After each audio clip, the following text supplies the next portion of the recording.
This is the Rolex Submariner black dial Oystersteel 40mm, model number 114060, and honestly, just holding it here, I totally get why it's become such a big deal among watch fans.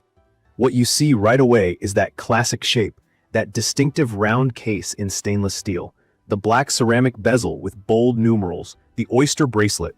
It pretty much sets the standard for what a dive watch should look like. There's something about the look and feel of this Submariner that just works for so many situations.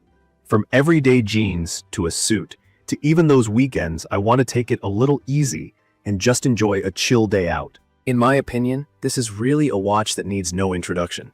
But if you're new to Rolex, I'll try to cover all the key features and answer some things I wondered about before I started wearing it regularly. The reference 114060 came out in 2012, and while I know some people are already onto newer models, this one hits that sweet spot for me between modern specs and timeless looks.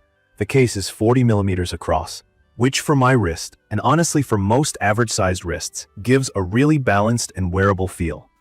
Some worry it might look too chunky because of what Rolex calls the super case, which means the lugs, those arms that hold the bracelet, are pretty thick and squared off compared to earlier generations. At first, I was a little unsure since it does look bolder, but on the wrist, I think it actually manages to look strong without being over the top. It's substantial, but not flashy. Key features I notice every time I put it on are the glossy black Cerachrome bezel and the super symmetrical no-date dial. The Cerachrome insert isn't just regular ceramic. It's designed to resist scratches and keep its shine for years, and the engraved markers are filled with platinum, so they really pop in certain light. I know a few folks love the version with the date, but for me, the no-date dial is just perfect for daily wear.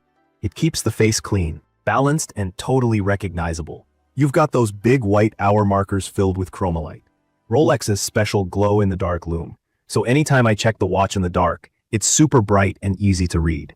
The dial is what I call timeless, the kind that never goes out of style. One thing that surprised me before I had this in hand was how tactile the rotating bezel feels. It's unidirectional for divers, of course, which basically means it only turns one way to prevent accidental movement while timing dives. But the action is amazing, super crisp and satisfying. If you're new to mechanical watches, that's not always a given. Some watches feel soft or too easy to bump, but here every click is firm. You just can't help fiddling with it sometimes. The Triplock crown, where you set the time and wind the watch, screws down extra securely, so you get great water resistance.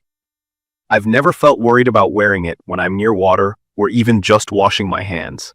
Inside is the Rolex caliber 3130 automatic movement.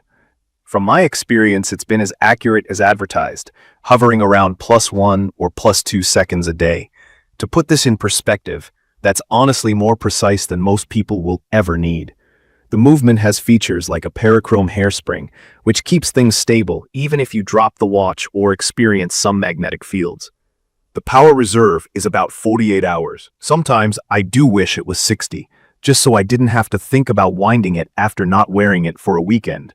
But for normal daily wear, it's totally fine. Comfort on the wrist is something I care about a lot, especially since I tend to wear my watches for the entire day. The Oyster bracelet here feels super solid and smooth. One of my favorite features is the Glidelock clasp. For anyone new, that means you can adjust the size of the bracelet by a few millimeters without using any tools. So if your wrist gets a little bigger in the summer or after exercise, or if it's cold and your wrist shrinks just a bit, you can easily tweak the fit in seconds. This kind of convenience is something you don't really appreciate until you've lived with it. And I've found it perfect for daily changes. One less thing to worry about. From my experience, the only real downsides I've noticed have more to do with the looks and wear than anything else. The high polished sides of the case and the clasp do pick up scratches pretty quick, especially if you're doing a lot of desk work. Those little marks appear within days, and while I know some people like their watches pristine, personally, I feel like it just gives the watch a bit more character over time. It becomes your story, not just something straight from a store. Also, the super case proportions, mainly those wide and thick lugs, can look a bit blocky if you compare to older, thinner Submariner models or vintage dive watches. I was a little concerned at first because it's not as streamlined as, say, some older references, and third-party straps sometimes don't fit as well due to the case shape. But honestly, when you wear it for a few weeks, It feels normal and even comfortable. One thing that might surprise buyers. Since the 11460 was discontinued in 2020 and replaced by a slightly updated Submariner, finding one of these brand new is tough. When I started looking, I heard stories about waiting lists at official Rolex dealers, sometimes even up to a year.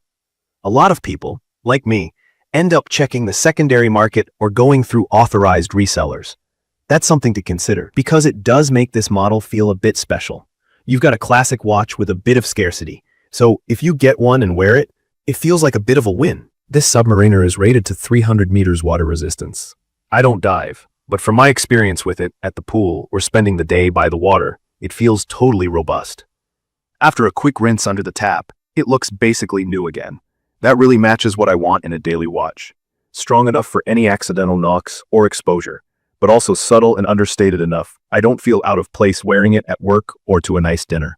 The movement is self-winding, which means it charges up just by moving my wrist as I wear it. I do check the accuracy every now and then, and honestly, having a reliable timekeeper that doubles as a conversation starter is just fun. One thing I would recommend for newer collectors: don't overthink the scratches and marks. I was hesitant to wear it at first because I wanted to keep it perfect, but I've realized these marks are badges of life lived with the watch. They give your Submariner its own personality.